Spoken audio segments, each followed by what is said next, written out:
Personally, I feel safer in Siwa than I feel in any other place on the planet. I think it was coming to Siwa, like something about Siwa was very magical and mysterious. This place is so beautiful, Siwa is so beautiful. Well, it was for me like a very big adventure and a very big experience. Well, I didn't come here as a foreigner coming to teach people things, I came here to learn.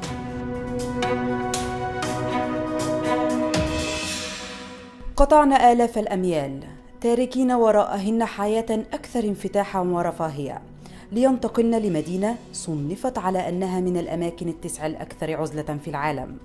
سيوا لا ترى فيها غير شوارب، بينما اقتصر دور السيدات على الأعمال المنزلية، وقلما تجدهن متواجدات في الشوارع.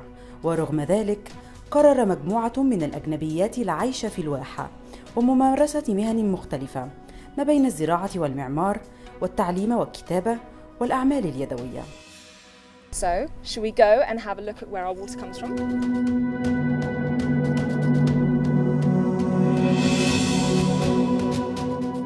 My name's Camilla. I'm from London. I grew up in London. I've lived in Siwa for 10 years. I live here with my family, my partner, and my 2 children. I didn't expect that I would stay here, but life had plans for me, and one of them was that I would build a life for myself and hence my family. Most of my work here involves running the house and the farm. So we grow our own vegetables, we grow our own fruits, we have our own meats. I'm very much into herbs and natural foods. I heard about Siwa when I was outside of Egypt, and it's this idea of an oasis in the desert that was, very, very self-sufficient and was growing its own food and had its own water and had this very natural type of lifestyle was what I was looking for.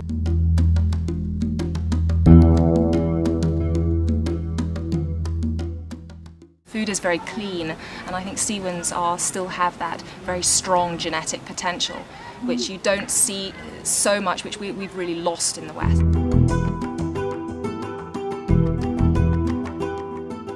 Luca's only 5 and Astra's 2.5.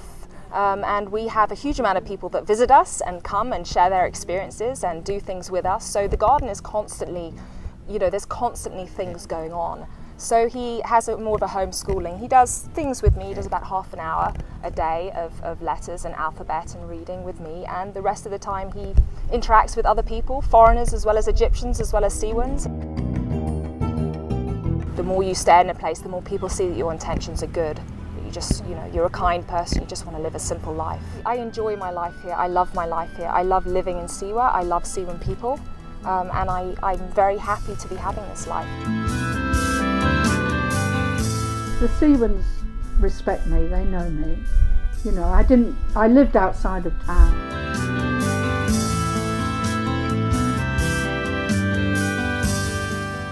I grew up in London. I studied architecture. I've always been interested in mud architecture. I tried to come here in '79, but it was impossible to get permission.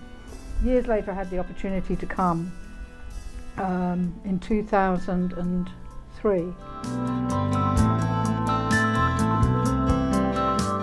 I saw that there was a possibility that I could build here. It's got a fantastic landscape, it's got a unique building material, and it was a chance for me to learn something. And I've been on a huge learning curve ever since I came, about building with mud, building with kashi, and just living in a different kind of landscape with a different culture. It's a wealth of experience that you can learn from it. My family comes to visit. They all love it, all my grandchildren love it. The last job I did was a renovation in town, which was renovating a ruin.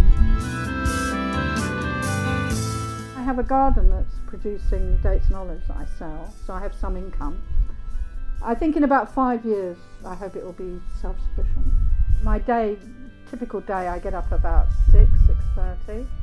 The first thing I do is I get feed ready for my animals, and so I get them out. Then I have a coffee and I sit here. And then I do the chickens, feed the chickens. Right. Get back! Slowly and over time people have got to know me, and so I'm accepted. They know who I am. They know I'm Mohendessa.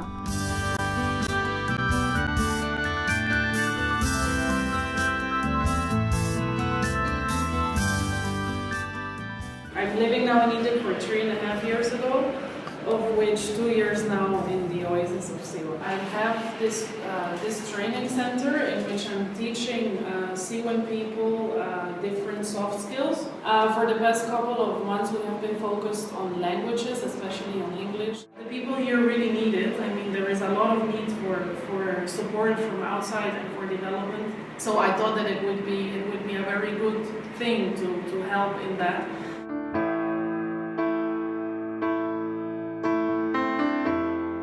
When this project came along, it was really something I was like her, sharing something, because it has as well a part of sustainable development.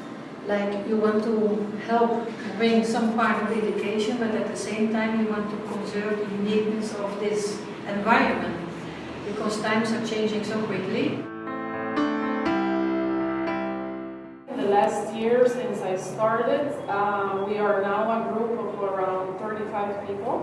At the moment, everyone is having holiday because of Eid and Siwa, so this is why you don't find anyone here. So it was for me like a very big adventure and a very big experience that for me to come and to start doing my project here, and also to have the uniqueness of the people and to really feel that you're in a very different place.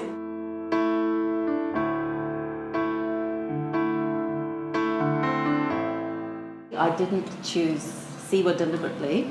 I got here by a strange synchronicity. I'd come to Egypt to go and see a friend who'd moved here in Cairo. It came for the day to leave, and I went to the airport to fly back to London, and then I started to get a very strange feeling that something was wrong, and I dragged myself to the gate, and then I dragged myself through the gate, and I got on the plane, but by the time I sat down in the seat, I was like feeling very anxious. Something in my head saying, get off the plane, get off the plane. And I realised that if the plane took off and I was still on it, that this would be like a really bad. So I did.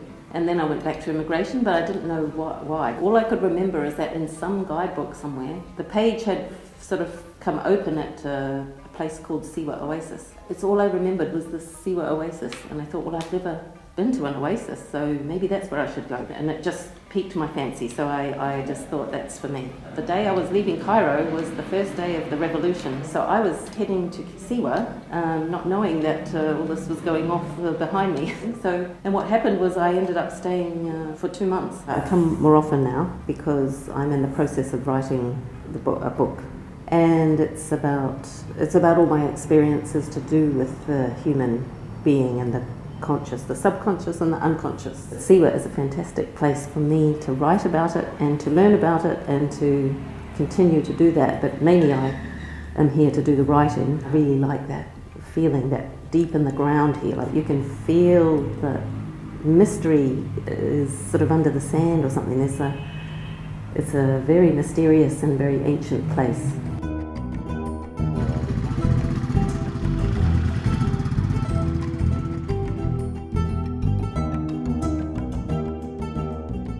My name's Deborah, or the people call me here Deborah, and I'm 46 years old. I'm from England.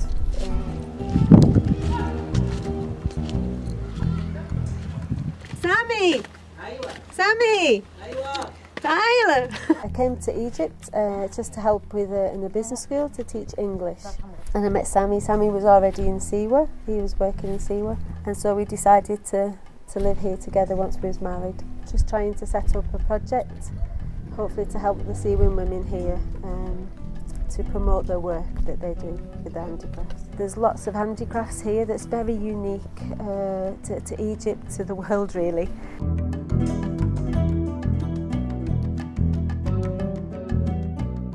Possibly think it's hard, but I just felt it was right. It was a change in career. Just really felt to be in a different place, a different country, and to help people.